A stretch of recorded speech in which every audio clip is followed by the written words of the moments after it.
And welcome everyone to another exciting adventure and journey on writing through the unknown. I'm your host, Michael, and today's guest I have been chatting with backstage for a little bit, getting to know her a little bit more. And I have to say, we've been having some really cool conversation, and you guys are in for a huge treat. And so I am going to jump right into it, and I am going to hand over the show to my amazing guest, the one, the only, experience extraordinaire, Professor Elizabeth Karp. Thank you so much. Should I just give you a little bit of information about me and a little background? Yes, please. Okay, so I am a trauma therapist, a rape crisis counselor, a sex therapist, a brain spotting specialist. Also, after my near-death experience, I took 3 years of energy medicine healing from Cindy Dale. But prior to that, and I love that you have that space stuff on there about secret government space stuff, because my father was NSA and he was killed. So I really always wonder how, he worked at Fort Meade. He did interesting things. We don't know what they were, but I really always wonder how that happened. And then what happened is my mother trafficked me to Florida, and I was then raped, enslaved, and tortured for 3 years by a pedophile. And my stepfather, who happened to be a cop, and my mother worked for the Justice Department. So I was really tortured for 3 years as a child. And then, but I kept my shit together. I don't know how I did it. Part of it is the ability to disassociate, right? Like, and that's part of what's wonderful about healing is you've had some really traumatic PTSD, C-PTSD shit, and all of us have. I mean, it's either we all have a story or we all have some type of abuse or fear.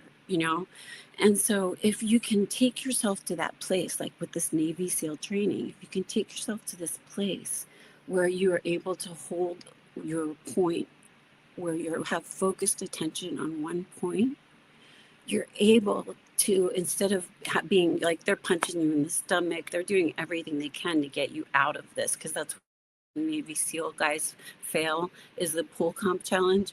And if you can remain focused on one point, you're able to take the energy and move it to what not only keeps you alive, but helps you manifest what you want, what you need, what's the best thing for your healthiest you or your highest you in this lifetime, right?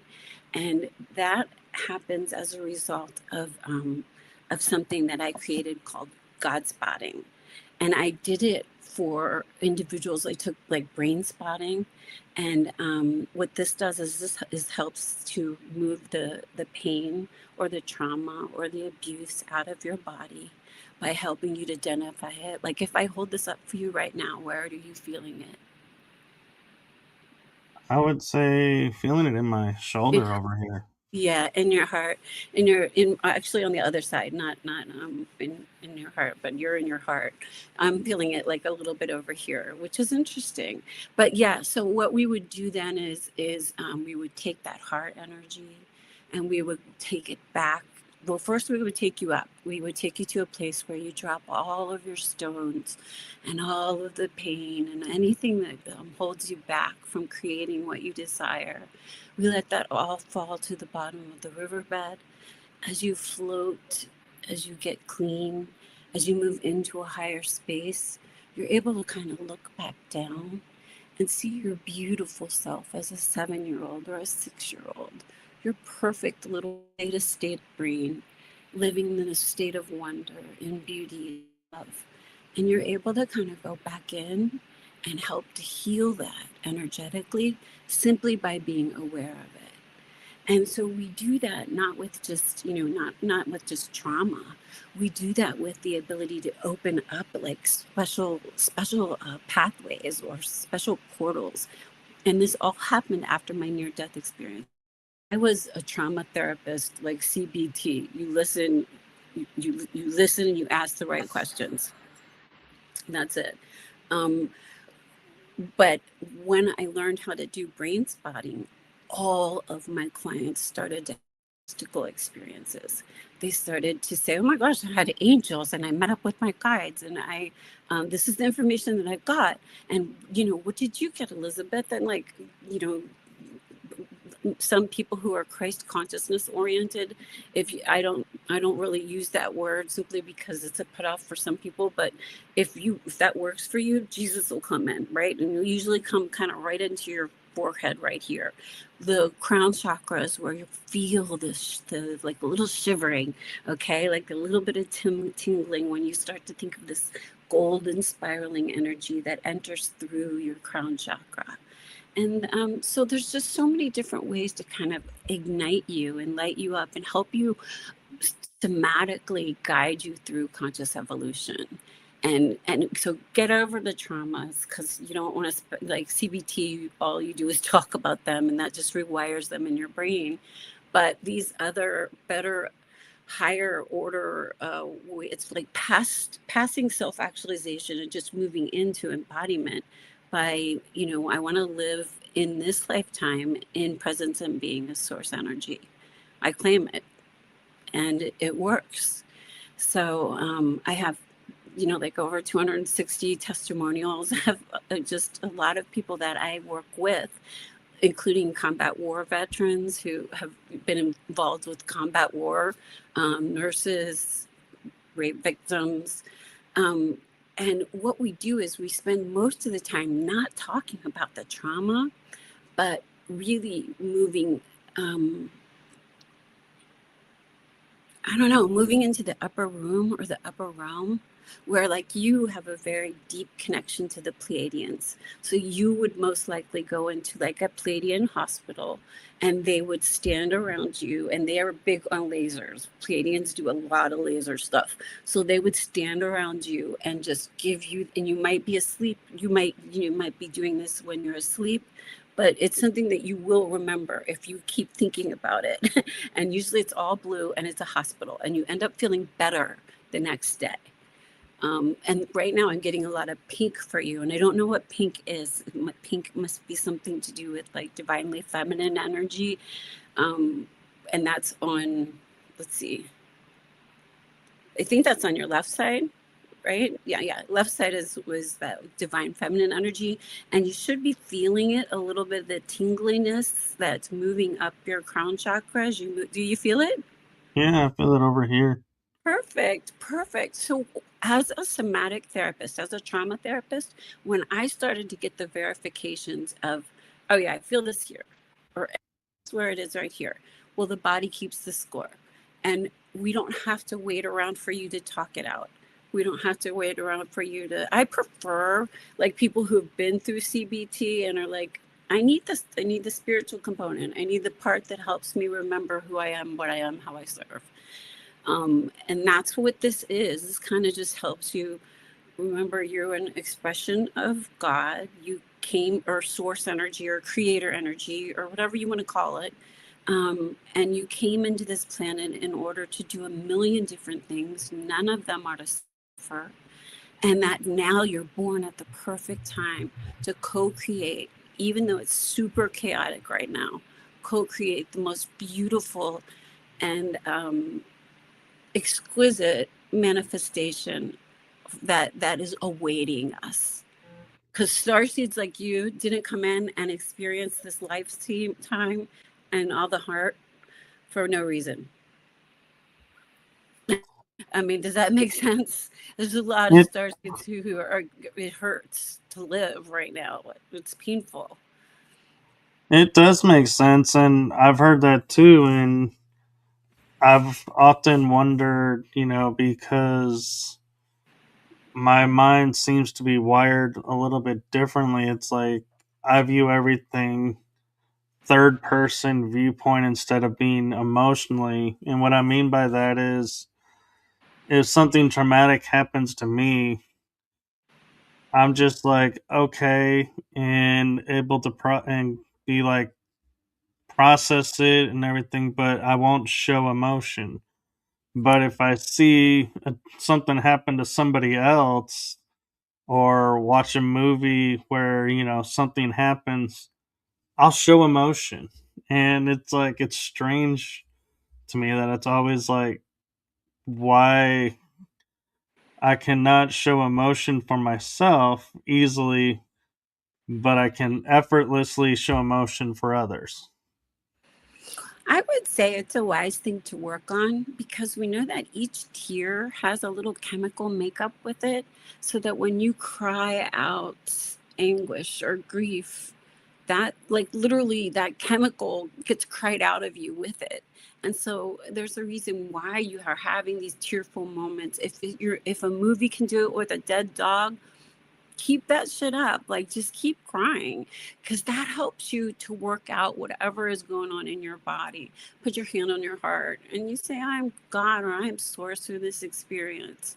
Like, anytime that you're getting like woken up a little bit, or not to put it that way, but anytime you're getting, you know, like angel wings from God, or like feathers from God, or the numbers 1111, like everybody gets the, like, all the synchronicities, you find a penny, pick it up.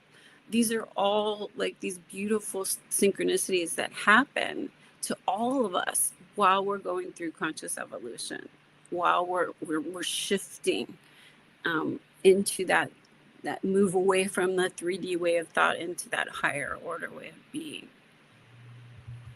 And go ahead. You know, I just had this interesting thought pop in my head because, like, you're on Eastern time where I'm on Central time, and talking about like angel numbers. So, like, when we post, like, hey, it's 333, make your wish. Well, it just dawned on me, wait, but Eastern time, it's 433. Yeah, So, you're does it right. not work for them? I Because don't think it it's works not the that way. 333. I don't think it works that way. I think anytime you put good energy into the world, so like you're thinking high thoughts and you're thinking about what can I do to make the world better? And oh, look, that number just helps me be that better person. You know what I mean? Like, that's not gonna, like, we're not looking for 666, right? Like, we're looking for 1111. We'll take that one. Right. Like that's what I'm saying. Is so when you're kind of look for good, you find it, and it can be uplifting. If you're if you want to be like, yeah, like I don't know, I wouldn't question it. I don't know enough about it to be able to answer that question, because I think time is a man-made or a human-made construct, and so it's probably all the same time. We're all at the same time in different layers of existence, is my understanding. So I don't know if I don't know about time. Well, that, and I'm also curious because, like, we're talking about PTSD, and that's a fairly new thing that still has a little bit of stigma to it and everything. So a lot of people won't come forward about it because they may be in a position where they could lose their job by saying they have it. So how is this a best way to see somebody that's going through that, but to help them step beyond it and try to help them even if they can't go to someone professionally? So I would find someone professionally, and you have the HIPAA law, so that counselor, if they're not a good fit, don't say anything until you feel like this is a good fit and I can trust this person. And but either way, they shouldn't be telling you any your business to anyone. Like, that's illegal. Okay. Oh, no, um, no. I'm meaning, like, like, if a guy says works for a company and is experiencing PTSD and goes to the company and says, "Hey, I have PTSD," they may say, "Oh, that's going to interfere with your work, so we may have to let you go." Not that the therapist is sharing. their information. Yeah. Well, that's like that would be a comp law. That would be workers' comp. I guess I'm trying to take this question and look at it from all angles. And I think the most relevant one would be that um, that if first of all, we would want that you never want to bring it into the earth. Like it's like witch, like words, you never want to bring into the earth anything that doesn't serve you for your highest being. And so, you know, you want to be an optimist. You want to be looking for good because that's how you bring it into the world. If you're, so what I'm saying is like cops who or firemen who have PTSD.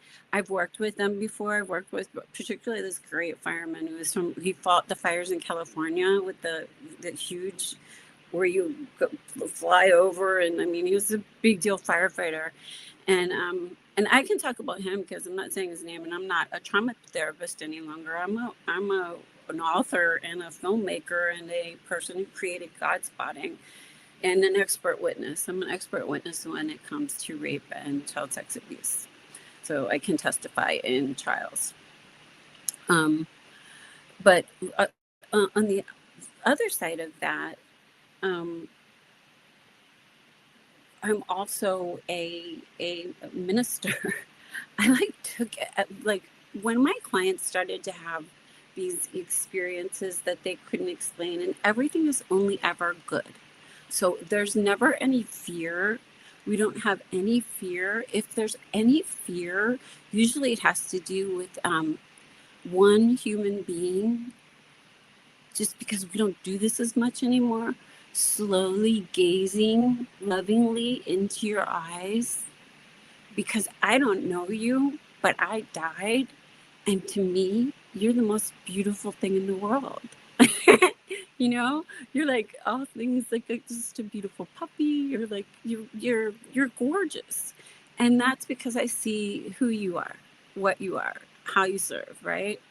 And so I see everybody as really attractive for the most part. Not everybody. Believe me, there's some unattractive people, but and I just mean that from their sparkleness. So when after that came in, and I was able to be, a trauma therapist doing brain spotting, I realized I was putting them in a mystical place that they could meet their angels and their guides, move up to this higher room or higher realm. Like for some people, it's a meadow or a field or flowers. For other people, it's waterfalls. For other people, it's just like hanging out with the consciousness energy. Jesus, just like sitting on I don't know. He comes to people usually when he's about 16 years old. Don't ask me why, but that's which one works with me. You'll get a lot of information from like ISIS, and not ISIS, but not bad ISIS, but good ISIS, and like the Eye of Ra, and Egypt. If you spent any time in those areas, and then you created things that were here to unfold what's happening right now, which is conscious evolution, you'll go back to like your pyramid. You'll sit on top of your pyramid. You will like spin around in order to decide which direction you want to move in your future, so that like if you see the love of your life or someone you think that you love, and you want her to come closer to you, you just take your hand and you move like this beautiful kind of translucent bubble of her, and you bring it into your heart gently in. And you can do that with anything. And we want to bring in lots of money and just like that right now, like to ask for that, because I think that you had a hard go of it on this life, and I've had a really hard go of it on this life. And it's like I need to sell my book, I need to do these things, and I think we need to have an economy that changes for healers and for people like us who are doing this for, like, there's a whole economy in it that hasn't really been, I don't know, taken advantage of. because these things, work as well as you can only take CBT so far, but after that, you which is just cognitive behavior therapy, talking about things. But after that, you're going to need some more. I think of it as help. And I don't know why it's not a wonderful thing to go ahead and connect with your angels and your guides anyway. It makes life easier. It Like does. little things like you might think you spilled your coffee, and that's going to make you leave a little bit later, or the dog has to go outside and that might make you leave a little bit later, but you're going to miss the car accident that two cars were ahead of you. Like if you just kind of move in, like my this is what Cindy Dale believes. She believes that all dogs come back in to be like, dogs have soul contracts with their humans, cats too, but I think cats are really aliens. Like I think cats are like, I'm not sure if they're on the same like unconditional loving area as a dog, because cats are so like, cats are Territorial. yeah, and they're ethereal. I think of cats as like aliens completely, and octopuses. Like that to me, those two things are beautiful examples of whoa, they're cool. Um, so anyway, I don't want to keep taking up time. Do you have any questions or anything that would be useful? Well, I think you brought up 2 points that I think a lot of people hear about in the news, but they don't know what signs to look for to identify if that's somebody in need, and that is, one is the rape victims, because that goes both genders and it's not talked about as much that way. But also the trafficking aspect, how to tell if you're walking by, if somebody sends you a signal, how do you know what that signal is unless somebody explains what that is? And so, if you have any insights into those, Of what we that could would be really helpful. do. Yeah. Well, honestly, I believe that the FBI, the NSA, CIA, they already know all of the men who are uh, pedophiles and rapists, because look, there's 64 billionaires who live on Palm Beach Island. They support the main dude who is a rapist and a pedophile. I mean, things that are just like horrific to say and to think, is what is in control of our country right now. And it breaks my heart because um, it hurts. Like for PTSD, like what you're talking about, there's a whole different kind of PTSD from vets, because I've worked with them, and child sex abuse victims or victims of rape. But there's certain things that are the same. Like we either go into like a freeze, or you were saying that you go into a almost like, what kind of state do you go into? What happens when you're afraid or you feel fear? When I feel fear, I just take a moment and look at where that fear is coming from. And then if it's a fear that serves me, then I back off and step away from. But if I realize it's a fear from outside source, then I dismiss it and take whatever action I feel is necessary, because I realize that fear is preventing, not protecting. Exactly. So fear, shame, blame. As a trauma therapist, those are like the three emotions I would kill your body, your vocabulary, in your life. Because fear, anytime I've ever made a decision in fear, it was always the wrong one. Always. Never the right one. And I think you'll get the same answer if you look at, like, if whenever you make a decision in fear. Um, so, I mean, I don't think fear is useful in any way. I think fear only creates more fear. So I never find it to have like, in my when I'm in my sessions with people, we're at such a trusting place. And that was the only thing I was talking about, is fear this is kind of looping back to that, is that the only time that you can have a little bit of fear is when we're moving to that space of complete trust and calm and a loving connection with a stranger who I can see God in you because you're sparkly and it's real. Like, you know what I mean? I'm not faking Right. anything. I can see everybody like that. So I can work with everybody. And the main thing is to help you get to the space where you're working with your own guides and your own, and I know you already do this, but like just to weave it, like it helps to kind of weave it so you never have any second thoughts and you go with what you feel, right? Because it's always going to be for your highest good. So what I understand is like what's done in Vegas stays in Vegas. And I understand the same thing is true of like the upper room. What's done in the upper room stays. So what's created in the upper room. So if you're in a high place where you are feeling consciously, let me just give us a little exercise for this, and this will kind of help you do it. So we're going to just take a gold spiraling light and a nice deep breath, and this gold spiraling light, and it's going to come right down through your crown chakra, and it's going to spiral all the way down your spine, all the way through each area of your vertebral column, all the way down through your feet, and deeply for about a foot beneath your feet. This golden spiraling energy is going to go either next to your favorite tree or the tree that's closest to you.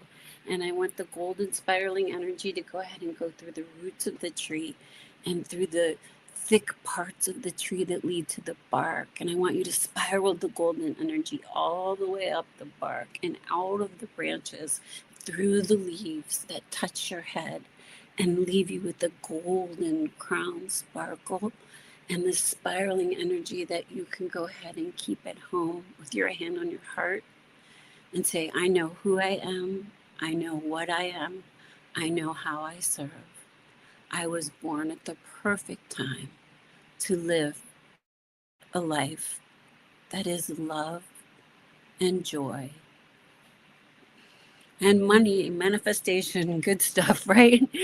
Right. Thing, you know, and I've seen lots of people, like I have a nurse person who I work with, and anything she wants, she will manifest. It's amazing. And then I've had some people before who, like, believe it or not, Trump man hated women, a lot of misogyny, but just working together, he loves everybody. He wakes up in the morning and he's like, who's looking back at me? I'm an expression of God. I better act like one. Right? Or Right. express as one. He is kind of like, you know, it's interesting. But so that, do you have any questions, or can you see how I kind of work and how I I'm like a great person after CBT, and you just want to get things out of your body, move into through self-actualization and into embodiment, a source. Um, and that's what I like to do. I mean, that's what I was called to do. That's what they said, go do.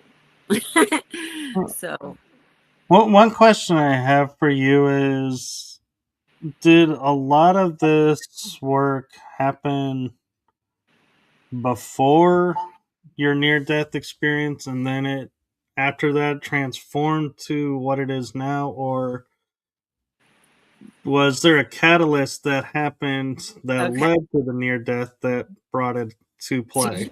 this is a killer part of this story. So we know my mother gave me to a pedophile. His name is Paul Belt. I never get a cease and desist in Catonsville, Maryland, because what I'm saying is the truth, and I have hundreds of witnesses and an open SVU case because I never stopped talking about it.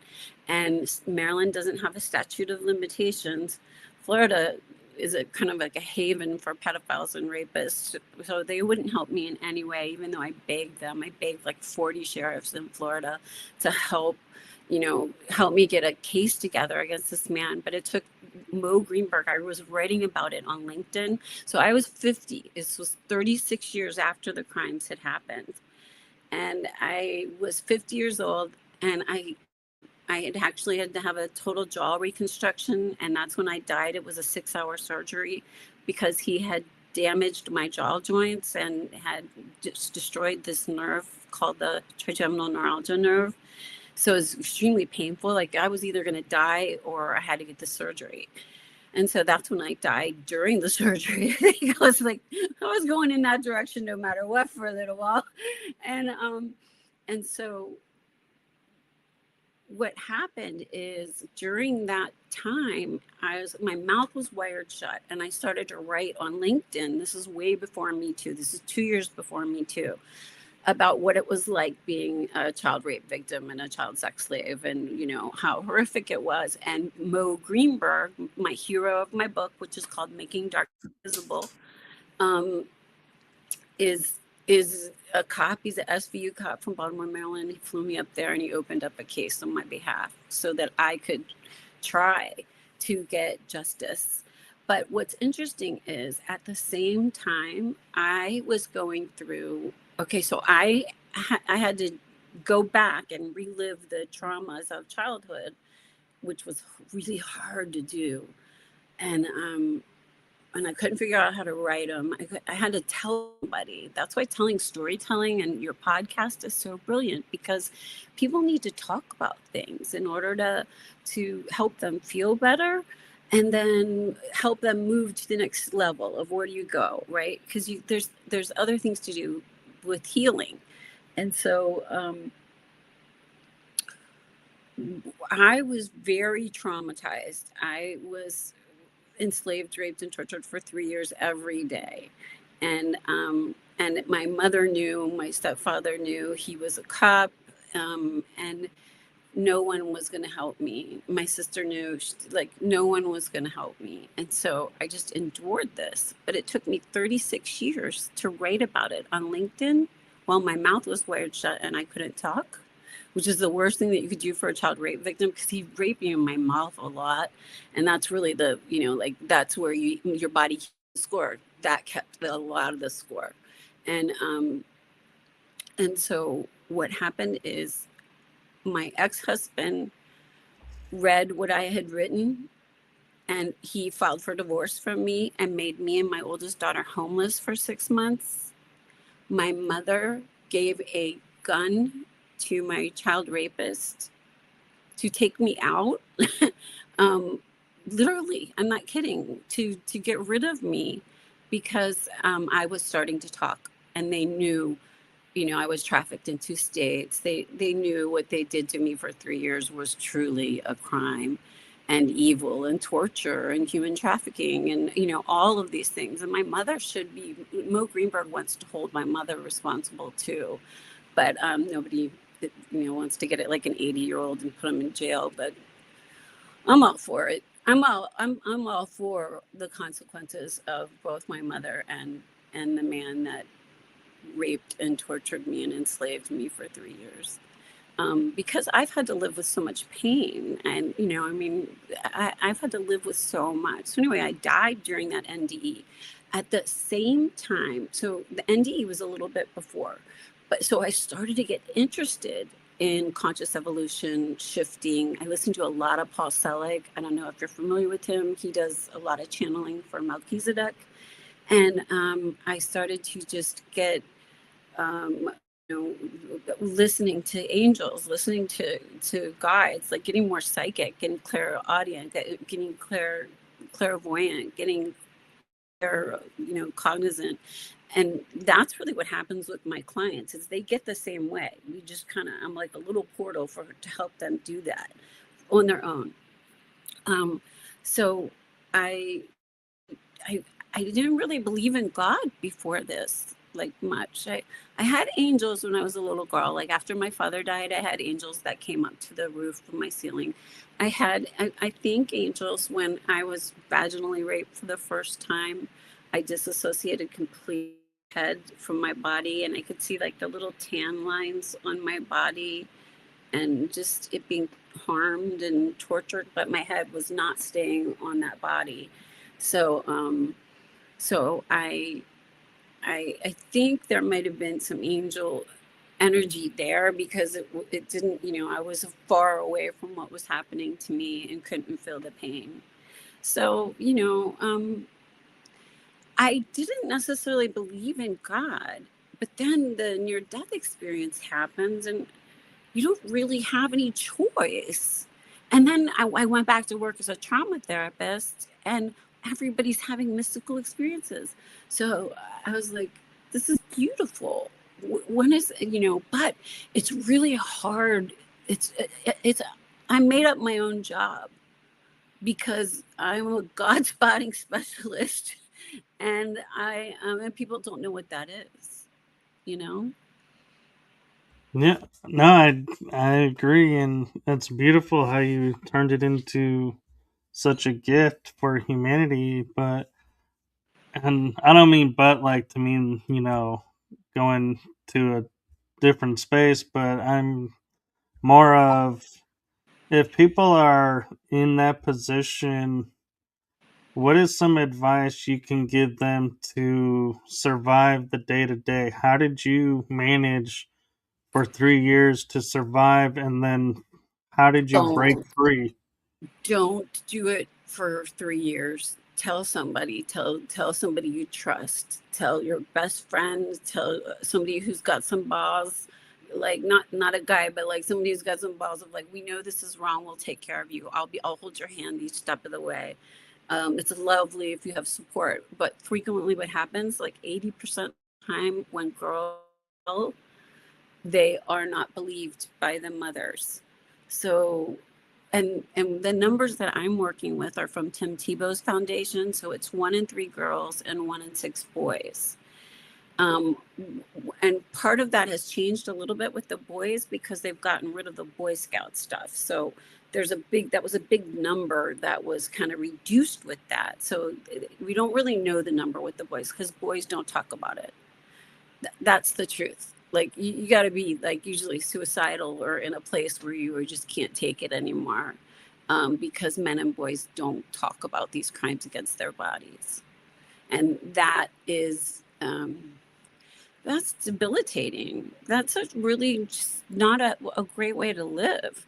And then with girls and women, 1 in 3, I would suggest that you tell somebody first who believes you and who is going to help you navigate the process. If you don't have anybody, call RAINN, RAINN. I used to call them all the time because I didn't have anybody. My mother tried to kill me and gave me to a pedophile. Not a good mother, right? Not a good soul contract with that woman. And I'm forever like what I had to do by suing, by getting an SVU case open and suing the man. That's another thing that you can do is you can get a lawyer right now. If there's a statute of limitations, it depends on where it happened.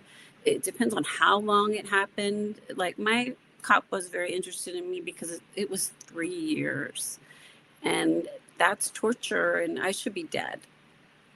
So I would suggest that you call your police where it happened. The least you have it documented. Cops don't care. Like in Florida, I told 40 police, 40 sheriff, 40, I counted them, that I was a rape victim and that I had married a Trump man who also thought he owned my body. So when I would take Ambien at night to go to sleep because of the child rapes, he would take advantage of my body at night. So not only am I Virginia Giuffre, with the Epstein thing, I'm Giselle Pellico. I truly am, and also I'm educated. I'm a therapist, a sex therapist. You know what I mean? Like I am truly an expert in the area of rape. So I would say that if it's happening, it can't happen for 3 years. It needs to be ended, and you need to do it immediately. And you figure out where you're safe, and you find a safe person, and you call the police. You might get a terrible answer or a terrible response, but at least you've documented something. Okay. And that's how you get them. I would go on LinkedIn, honestly, track them down. Most of the men who cause us harm, honestly, according to Tim Tebow, are our fathers. Most of the men who rape us as children are our fathers. If it's not them, it's someone we know. So it's a very, very American incestual rape culture that goes really thick. And that's why the patriarchy, like all those old 80-year-old men, they want to hold on to these things that are history, but they didn't work. It doesn't work to it doesn't work to want to be the person who has to pay all the bills. It doesn't work to have to be the ultimate decider of where you or the authority or owning other people. None of that is really pleasurable unless you're kind of a sadist, right?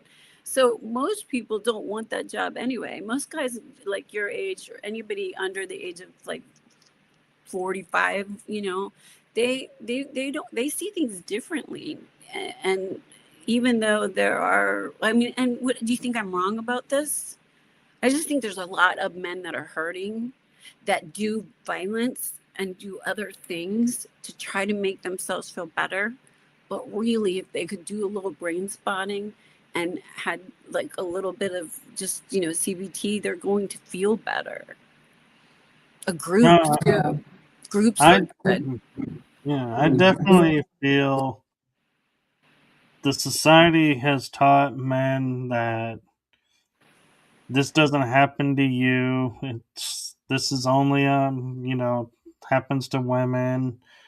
And so they, as much as women feel they won't be believed, I feel like it's much worse for the guys that go through it, because even the women who do it, in those situations are like, you really think they're going to believe I did this to you? And it's true. It's That's like, why it's really important that we believe everybody. Like the numbers are so small, like between 4 to 6% of people lie about those crimes.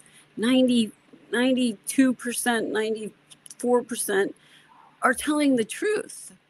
That's a huge number. Most people mm, wouldn't. I tell you what would be beneficial for me to make up being raped, tortured, and enslaved for 3 years and having to undergo a total jaw reconstruction and trigeminal neuralgia and cry every day for 36 years, not sleep well at night, have scars that no one can see.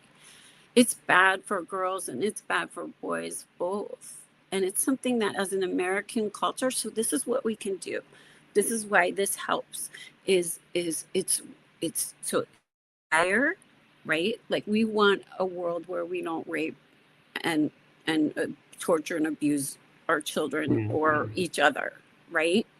Um, it's desire, then thoughts, then words. That's why, like on TikTok, when they can't, you have to use the word grape or schmecks. That literally does something that twists your brain in a way that isn't normal, because what you're doing is you're creating desire, thoughts, words. The words have meaning.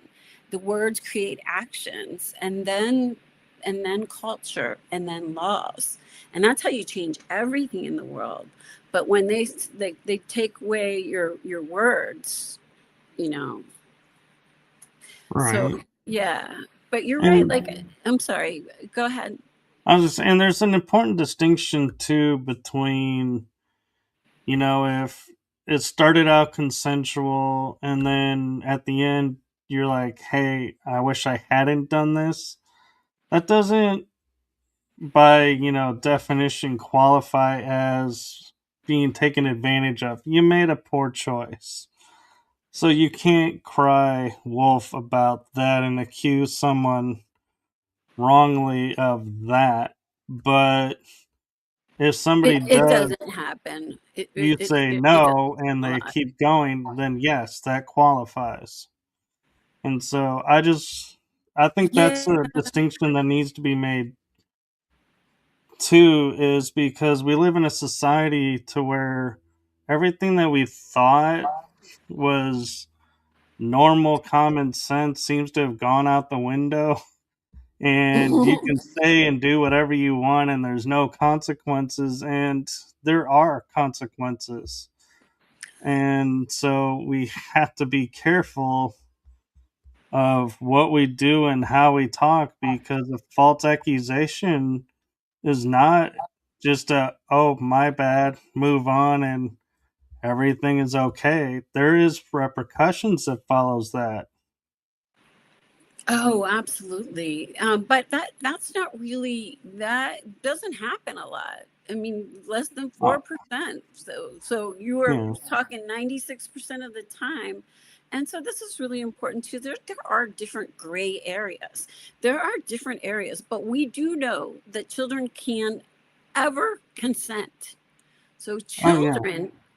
children, that's where you stop, right? Yeah. Like I'm if not you're talking about kids. consenting, I'm if talking you're, adults. Yeah. yeah, that's a whole different, if there's alcohol involved, if there's like that for me, I don't, I work with victims and I give coping skills and things like that, but I don't work with the courts in that way. Um, but what I would say is that children, they can never consent, and so that in that situation, you need to always believe the child. Oh, yeah. And the he said, she said, I don't know, that has a whole different level of like morality to it that isn't what I worry about the most. I worry about our children. All children are our children. I worry about them never suffering, never being harmed, and only being cared for by Yeah. us, I mean, admittedly, it scares me and it makes me feel sick to my stomach that we live in a world where we have to remind people that, yeah, children are children. They're not property, and they're not tools to be used for anything. And that, yeah, they don't consent. It's like that to me. It's like that's a given. They're not, that never should be a question, that's ever asked of them. Do you consent to this? Because it's a child. They don't understand what's being asked. And Mm-mm. it, even if they do understand, depending on who the person is they know, like, you're saying, when it's somebody we know, well, what's the one thing society teaches us? To respect your elders and listen to the grown-ups. So if the grown-up is telling you this, No, hey, that's so that's, patriarchy. Just because well, patriarchy no, worked but before, like you don't want to do that. I like most yeah, people have kids now are like, you don't hug somebody, don't hug them. If you don't want to, if that man makes you feel creepy, pay attention to that feeling inside of yeah, you. You know what I mean? yeah, Like, there's a lot of that's where I different was ways. going with it. Yeah. Yeah, Oh, I'm sorry. Go ahead.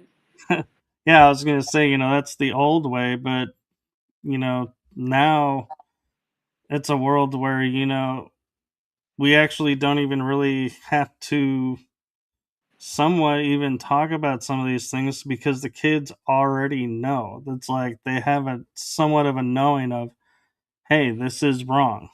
This shouldn't, this isn't right. And will stand up for themselves, but we need to give them support to That's keep. rare. Usually what happens is they pick the loneliest kid. They pick the kid whose father's not in the picture. They pick the Right. kid whose mother is working two jobs.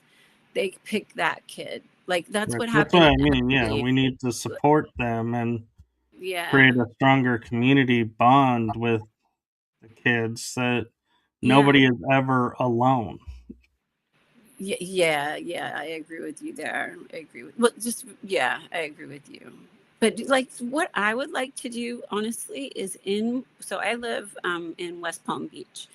And this is where at Trumpstein, they did all of their shopping for the girls in West Palm Beach. They would go to, like travel trailers or, trailer parks, like where I went. I grew up in a trailer park when my mother took me to Florida and trafficked me in 2 states. Um, you know, I my book is really good. It's called Making Darkness Visible. So you want to make sure that, like, because it's got healing things in it. But I would think that what Florida should do, because we have 64 billionaires that live on Palm Beach Island, and that's during the seasons. You know what I mean? That those are oligarchs. Those are all the oligarchs who are in charge of our country right now. If we just, kind of taxed them and help them create centers, and we should have centers like veterans do, but better. Like, not that they shouldn't have good, they should have good services too, but like they should take some of their money from Palm Beach and open up a center in West Palm Beach where they shop there, where the prey up for their prey. And that is like, that's what my goal is right now. So, and hopefully, hopefully that might happen. Well, I'm hoping as the world is waking up and everything is having light shined on it to where, I mean, look at like the movie Sound of Freedom. It's like it rang a bell, and ever since that movie's come out, child trafficking is like almost daily in the news. It's being talked about. It's Yeah.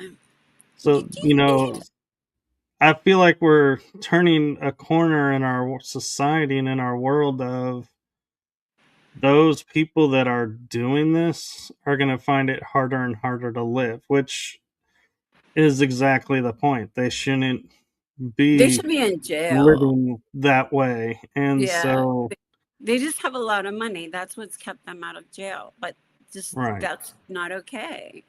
You know, if you do bad things to children and women, you need to pay for it, Yeah, and especially I in this mean, lifetime. yeah, and I even read somewhere, and I feel like this is a truth, is even the worst criminals that have committed the worst crimes that are in prison, when they hear that somebody did something to a child, They take they care of it. will go and make their life hell and I are love like, that. you crossed the line. And it's like, I how love is that. it? I wish Yeah, everybody felt that way. yeah, it's like our biggest criminal element that is like the most heartless, soulless people are like the biggest hearts when it comes to you messed with a kid, You know we're gonna why? make you Because pay. It's there's like, so many who are put in jail because of what has happened to them in childhood. I mean, child sex abuse is a soul crime. It hits you at the soul, body, mind, and soul. And then, if you're poor, or you can't, or you're struggling, and or your education, whatever, and these bad things happen to you, it's 1,000 times harder to even, I don't know, to move forward. I think it depends. I think it depends on the person, but yeah. I have one client who was raped regularly by an older uh, half brother. And,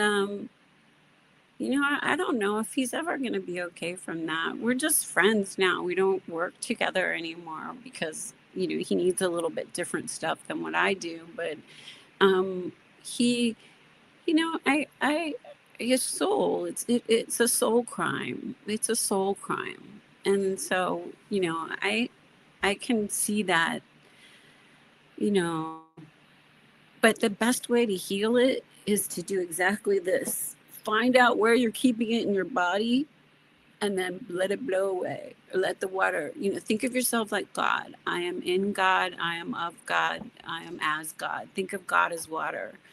I am in water. I am of water. I am as water. And then it kind of, just those things, like certain attunements. If you put your hand on your heart, I am God through my body, or I am source through my body. Like there's like that's what's in my book, which is really important. Is it's making darkness visible, healing rape and child sex abuse culture. I haven't figured that part out yet, but it gives, like, in each chapter, I have a somatic tool, a tool based in neuroscience, and a spirit. like that is like this, right? Like I have spiritual tools that will, like, what do you do with a Merkaba? Do you want me to show you what you do with a Merkaba? Do you have time to do that? Sure. Okay. So this is a Merkaba. Let me get a prettier one. Um, so this is like the Jewish star, okay? It is a key and a lock for your pineal gland. All you have to do is take this beautiful shape and remember what it looks like, okay? So just see what it looks like. And then you can close your eyes. And when you're ready, just start spinning it in between your third eye when you're ready. And or if your eyes are closed, are you spinning it now? Okay, so keep it spinning and you're spinning it clockwise like everyone does. I want you to go ahead and light it up now. Make it bright yellow and gold with golden streaks behind it as it starts to go faster and faster and faster. And then I want you to take that beautiful Merkaba and I want you to turn it purple, the color of love. And I want you to allow that purple Merkaba to spin all the way outside of your skull, all the way up through your crown chakra, back down and place itself in the lock and the key, and the key in the lock position. Keep spinning it. I want you to turn it red now. Red is a color for you. It means something for you that's beautiful and strong and earthy. It helps keep you on this planet. So we're going to turn this red just for a little while. And then when it's done, I'm going to go ahead and turn the whole thing a beautiful turquoise blue, like the water, like you are of the water, you are as water, you are in the water. You are of God, you are as God, you are in God. Keep spinning it and go ahead and turn it around and spin it in the other direction and turn the whole thing silver. And then allow your beautiful fingers to touch it, tip it, and go ahead and spin it in the other direction and turn the whole thing gold as you allow your lock and your key to be open for your third eye and your pineal gland. As you sleep better tonight, as you know who you are and what you are in truth and how you are in truth. You are the divine, manifested field and form. So be it. God is you.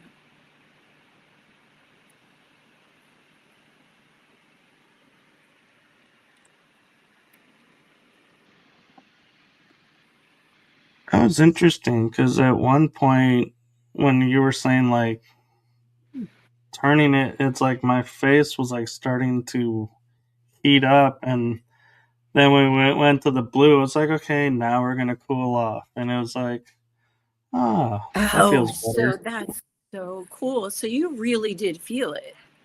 That's very interesting. You're the first person who's ever told me that. Like usually people tell me they get tingles, but you with the red came in and red never comes in.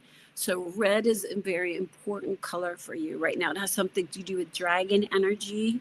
It has to do with like Chinese New Year. I don't know, maybe I could be wrong, but it's dragon energy. And dragon energy is always clean. So when there's chaos, you'll get dragon energy that comes in to clean up any of the mess of old problems that you've had, of old trauma, of old pain. And that's why that red came in. And I didn't know what to do with it. I think if we worked together more, I would have figured out a way to get that, because there was definitely a dragon there. And Oh yeah. I don't, did you see anything? Oh, I could see the colors and I could see the sparks coming off of the Merkaba doing its thing, and then yeah, I could see when we like were shifting it and kind of like the birthing of the energy. It was like yeah, I could see like the alchemy of the dragons of each element merging their energies into a single point, and then one, like we would say, avatar dragon rose up and was like, So you this were working is with dragons here? Yeah. And then I'm brought up Red Dragon. That's pretty wild. That's synchronicity. That's our guides. So that's wild. So you literally, but you also did a sacral, you did a not a sacral cleanse, but you did a whole chakra cleanse with your dragon. It sounds like you did a whole, I don't know. It's just what it feels like to me. Yeah, I do my best to keep my chakras open and running to what's the proper speed for me, because I've had them too fast and then I'm like, energy just goes out of whack. And I have a friend who's a chiropractor that does all this kind of work, and he's like, oh yeah, we need to tone this one down and raise this one up, and now they're all in the same. And it's like, I feel so much better when they're all in the same speed and alignment, but I can definitely tell when one is slowing down or speeding up, and it's like, hey, hey, hey, hold up, stay in balance. Interesting. Very beautiful. So you know how to do your own energy healing. That's beautiful. And the key is you know how to identify it if it's not serving you, and let it go, which is Yeah. hard to do. Like, I'm 59, I can do all this stuff. I have trigeminal neuralgia, like had total jaw reconstruction, have broken neck in 3 places. The only reason why I feel better is because I do believe in God, and I had a near-death experience. I think if I didn't, I would just be really exhausted and not feeling good all the time. You know what I mean? Like, just in pain. Oh Because yeah. there's so much harm of childhood, of being raped and tortured in childhood. And then again, when I get married, and then, we have this head guy who's like a rapist and a pedophile in chief. And that's really hard on most of us because it's a trigger.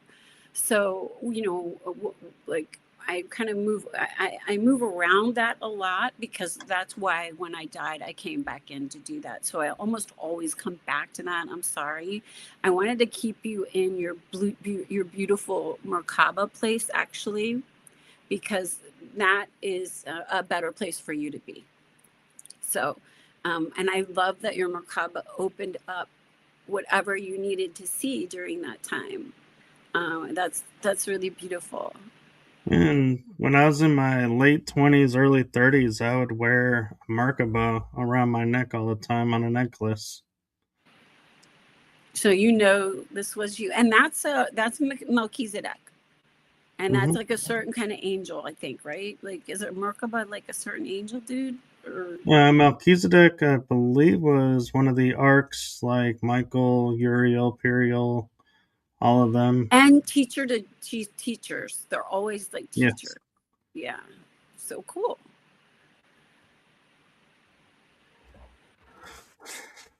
So I'm kind of curious too, a little bit with, you know, a lot of people had different type of near death experiences and like different memories of different aspects of it. So my question to you is around yours is, do you feel like yours was like a catalyst point that was like, okay, this is the 0 point for the new you. We're starting you over and going I forward. I burned the old life down, literally. Like, I was homeless for a little while because my ex-husband was so cruel. And then I got divorced, and then my mother tried to kill me. And then all my friends left me. Like, I only had 3 friends to begin with because I'm, kind of selective, but they all left me. And they were all from the time of, like, when I knew when I was being abused. 2 of them I both knew when I was being abused in childhood. So I knew them that long. But once I got involved with the cops, everybody was very strange. And even my own mother was like, I'm not going to jail, like anything, like afraid. They were afraid for what they had done to me. They Right. really broke the law, and they committed horrific crimes for 3 years on a little girl's body. And so, you know, that that trauma, I mean,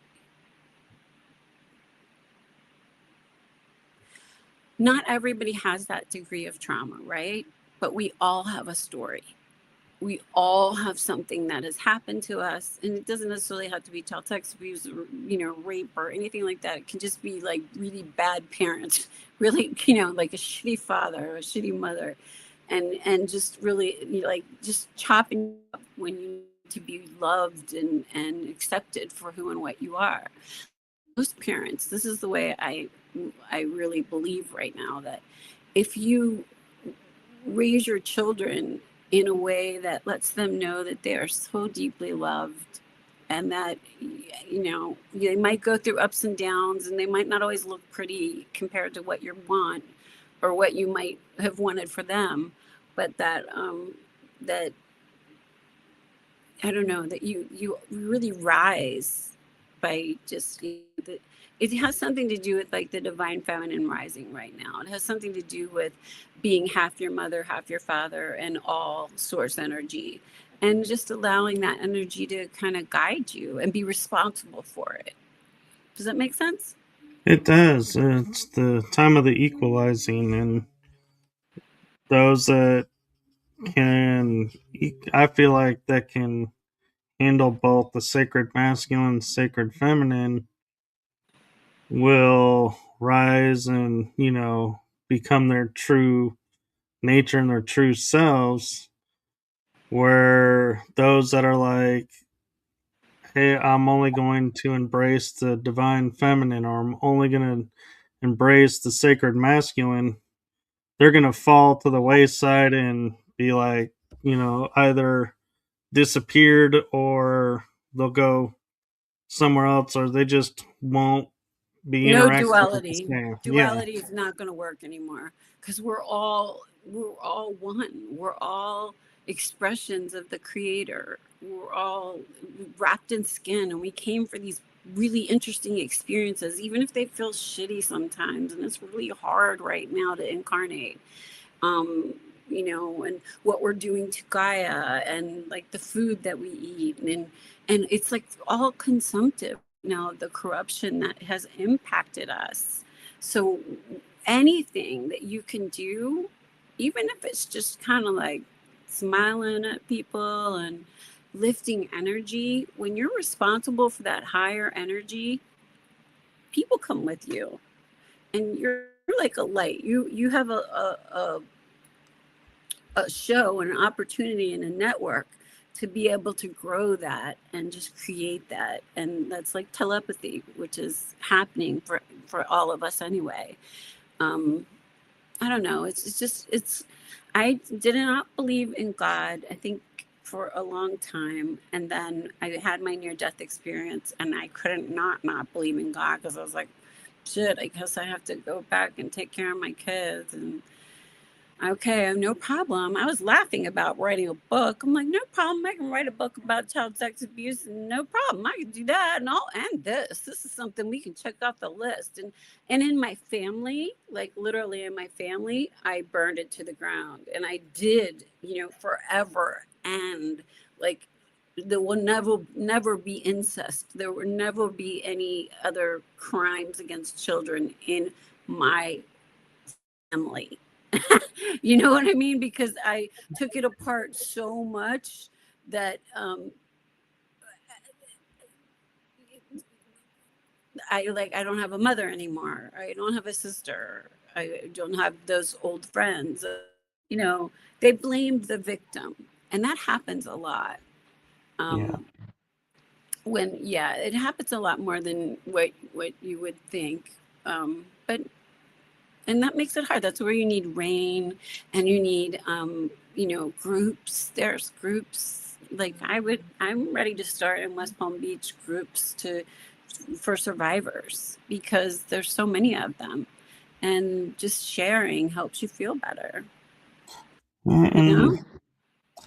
And an interesting factor, that I'll bring up, because I'm kind of surprised, it just dawned on me all this time we haven't talked about, we talked about family or somebody, but it also was, well, I say was, is probably still in effect, rampant in the church and religion. And so, and the church's answer, they would always be like, oh, well, we punished him by, removing him from where he was. And so you Mm, think, oh, justice has been done.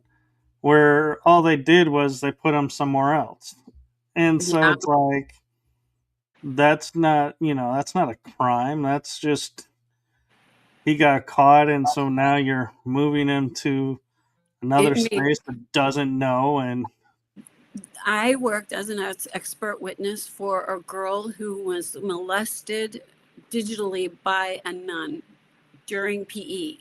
She would molest her during PE in front of people.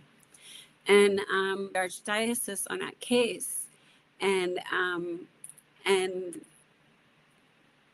they barely paid her, like they didn't pay her much of anything, and that had ruined her life. That, like, in every way, like, how do you go to school when you've been embarrassed in front of everybody in school, and how do you, like, you know what I mean, like, it's right. just these things.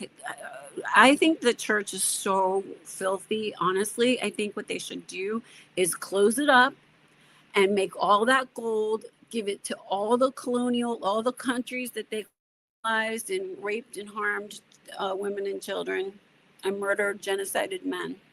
I think that they should take all that gold and all that money from the Vatican and give it to all the people that they raped. I mean, that's what I feel like. That's justice for me.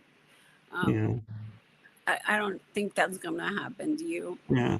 No. And part of me also feels like even if it did, you have those people who are like, well, the world's been kicking me since I was down, and since they're now giving money for this, for, you just have to say it happened, they're going to rise up and say, hey, it happened to me too, even though it didn't. And it's like, it taints the reparation. And Not a because lot. Again, people, you got to believe you got to believe the victim. It does. Usually, what happens is a gotten away with transferred to he's raped hundreds of kids. I mean, that's the more likely, instead of being like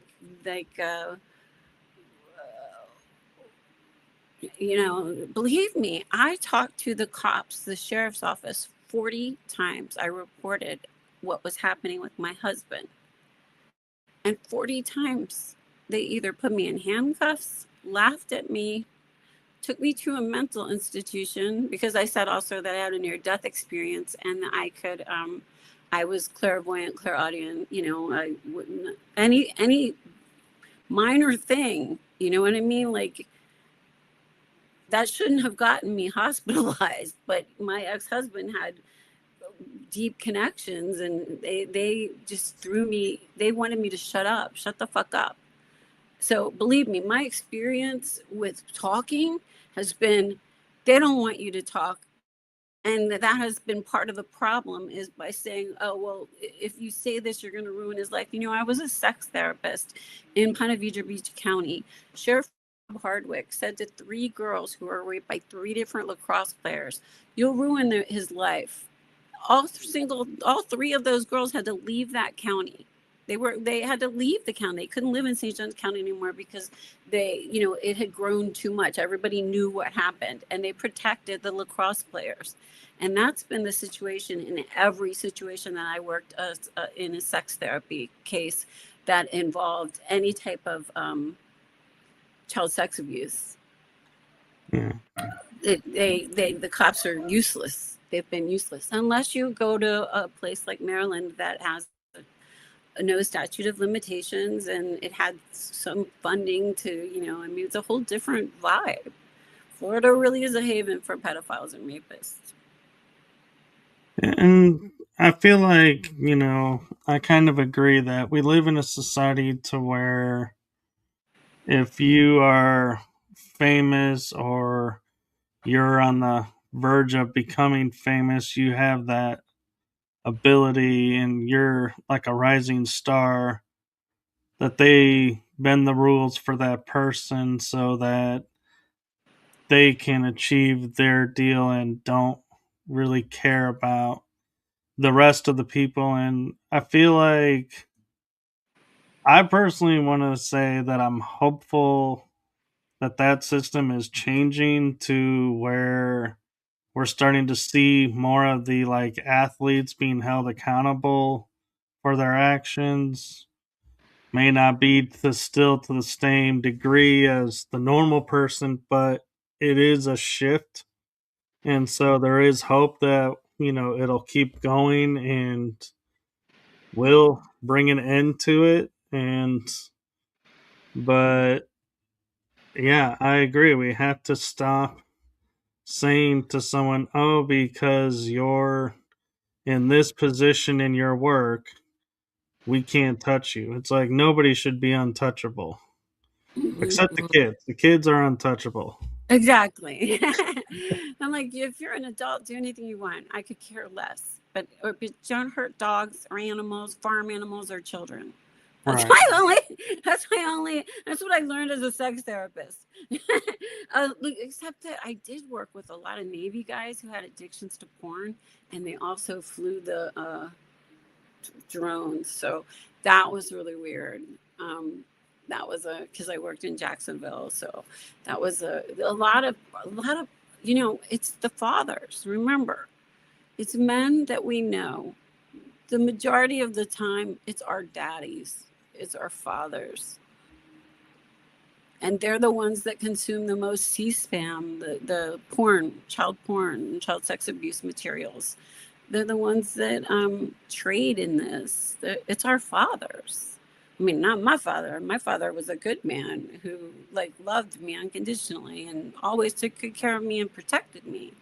I think he prepared me to be a strong and like indomitable person because he gave me 8 years of his unconditional love that made me know who I was, like he would tell me things like, you are the stardust and you are made of sunshine and you are like, he would tell me beautiful things about myself and my green eyes, because I have green eyes, they're very rare. And he would say, you're like from another planet. And you know what I mean? Like he was NSA. He did cool shit. I don't know exactly what he did, but he did cool shit and he knew cool things.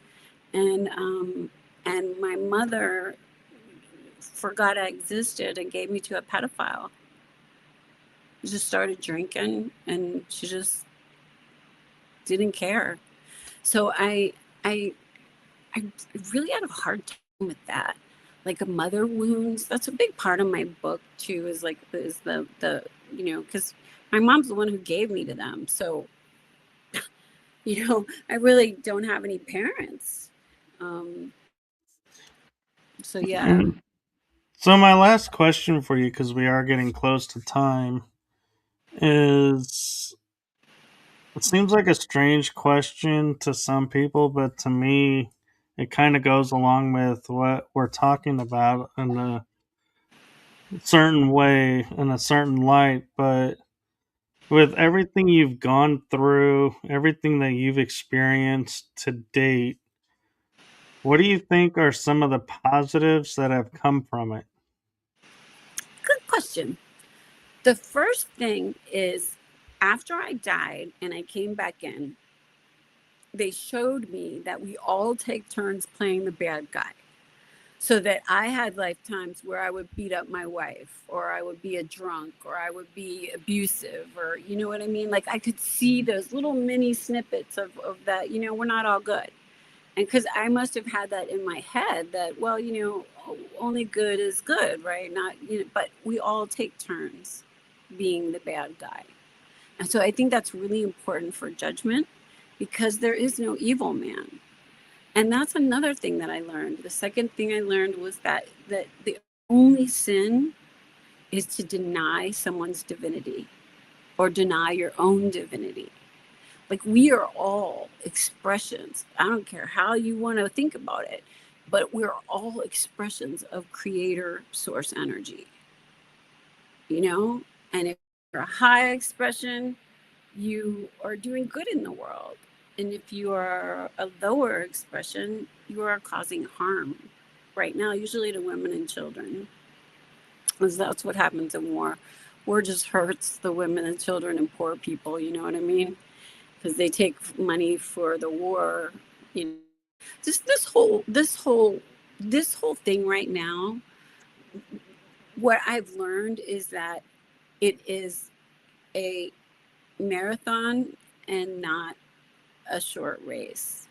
And that even if I have a book and a film and a documentary, and that the world is so busy, I might not be able to have people see it or hear it as much. So I'm very grateful to you for helping me make darkness visible, and I have all of that information in there. And also the last thing I would say is that um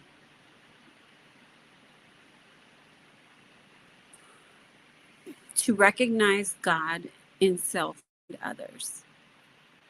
Just start kind of seeing, ooh, there's a sparkle there. There's sparkles. I don't know. Just to feel it. And you in particular, you have really good probably ability to see arc fields, and just because you'll be I don't know, that just gives you an elevated way of being, another tool to use. So, but thank you so much. I think that's it. Never deny the divinity in self or another. That's really the only sin. And we're all divine. We're all divine light beings. Yes, I agree, and thank you for that. And so, if people wanted to check out your book, is your book published yet? It's not published yet. Okay. I'm editing. I need a publisher, and I also need $8,000 for an EP for my documentary. So if anybody is interested in helping me get this, it's really, the book is a healing from rape and child sex abuse and C-PTSD, and it gives you tools to heal. So it's not like the body keeps the score, where it's just like, yeah, the body keeps the score. It says, and these are the 6 things that you're going to do if you want to feel better, you don't want to hurt, and we want to learn from this and not feel this way ever again, because it doesn't serve us, right? So we move on. um, and so I would say that is really the most important thing, is to see the divinity in then you lose everything that's negative, falls away when you know that there's a divine being having a human experience in front of you, who might be having a really shitty day or fuck something up, or isn't the best, is the highest energy. You can lift that energy by being the lighthouse or the beacon of good that you are, because you know who you are, what you are, and how you serve. And I just had a thought that popped in my head, and I'm curious your thought on it. Is, being from the point of view of the therapist and, experiencer, how do you keep from getting stuck in the trauma and the story? Oh, well, I did a ton of work. I did a shit ton of work. I tried every kind of modality for mental health that you could try, literally. If it's out there, I did it. Because I'm the kind of person that if I read a book or I go to an experience, I'm going to remember it and share it with you, right? If it works, that's just who I am as like a teacher. But I, oops, I dropped. Tell me what the question was really quick. It was, how do you keep from getting stuck in the story and trauma? That's interesting. So that's exactly what happens, is you will get like a tiny flashback. And that's how you can tell when you're talking to people who have trauma, if they drop for a moment, and they just like, they might get swallowed by the history of what happened without even putting it all together, right? um, and then you just come kind of back into it. I'm super compassionate, and I kind of like, um, it brings me great joy when somebody goes into a trance and then they come out and they're like, I feel like a 7-year-old, and I saw Jesus, and I went skipping through this waterfall, and like, you know what I mean? Like, that lifts the world. That makes the world a better place in presence and being.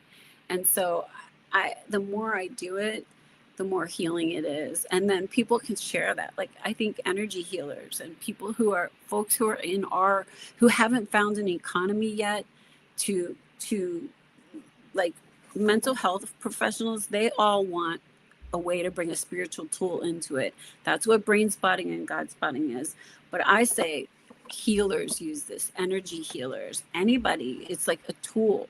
And I'm going to put a class together so that, because like the things that I gave you, anytime you're feeling a little anxious or a little tripped up, put that cube back in your head and spin it a little bit and remember, oh my gosh, I am God. Or I'm a beautiful expression of God, or whatever you want to call it. But yeah, I hope that answers the question. It does. Thank you. And the only thing left is I do have a message for you, and that is from my heart and the heart of my shows to you. Thank you for what you're doing for humanity. It's Well, seen, felt, and heard. yes. Well, thank you. It takes earth angels to do this stuff, right? Like, and we signed up for it, so it better happen during my lifetime. That's all. I've got a job to do, and I came back in, and it's like hard when you tell people, like, when I'm applying for jobs. Because I sold my house to write the book and to do the documentary, and so I need a job. And so they don't understand. They don't know what to do with, well, yeah, I had a near death experience, and this, it doesn't come off well. So, Oh, I'm trying to like figure out, well, what do I do again? Because I don't want to only do like CBT. That's so boring and anything done. So hopefully we'll get some more clients coming my way. yes, and more opportunities arise. So, Yes, and I'm so grateful and honored to see you, dear soul cousin. I know who you are, what you are, and how you serve. And thank you for your delightful energy that you brought with you today. thank you. Okay. Okay, so thank you to everyone who was watching and I'm participating in the Elizabeth room. Karp. I forgot to say that, elizabethkarp.com. And then I'm also on LinkedIn and TikTok and Facebook under Elizabeth Karp, or the United States of Consciousness. Sorry, I wanted to tell you that because I do want to sell my book. Yes.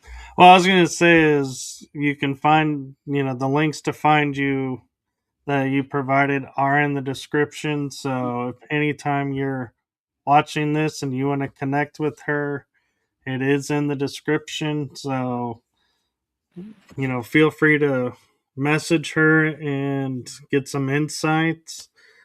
And thank you to everybody. And make it a wonderful day. And I'm a little bit off my game because I don't do shows on a Monday afternoon, and so I'm used to like have a great night, and it's not the night, and it's the beginning of the week, and so I'm like, yeah, the verbiage is like, wait, I might I'm have not used put, to this time frame. yeah, but I put you in a little tiny trance. So just let that energy be fun, be filled with wonder. You know what I mean? The Oh little yeah, trance will hang on. So, you'll get a good night's sleep tonight, and then new thoughts come in the morning, and we'll do a beautiful purple bubble of protection all around you. That only good things come in and bad things bounce off. Okay? I like that. And it's funny you say, have fun with it, because I did a show on Friday and we were talking, and she mentioned, like being in the rural areas, and I was like, oh, like Future Farmers of America, and they go, yeah. And so we started laughing, and I started, seeing in my head Peanut from Jeff Dunham and going FFA fa. We started making like jokes, and like we were kind of like livening up the show by going, yeah, and if ever you're getting down, just remember, you can be a card carrying member of FA. So yeah, I try to bring out my fun side as much as I can. Go silly. I totally think like God has a sense of humor. That's the other thing. God has a sense of humor and and and loves you like dogs love you. Yeah, They, unconditionally adore you. So enjoy and feel beloved. Don't don't forget that you are divinely connected to source, and that never goes away. And you can channel more in on the days that you need it. thank you, and that's the best way to end this. And so with that, I think we're gonna say good afternoon and switch out to the outro. And everyone enjoy the rest of your day, and I will see you on the rest of the episodes that I have this week on Tuesdays and Wednesdays. So bye bye, Thank you. everyone. Bye bye. Thank you.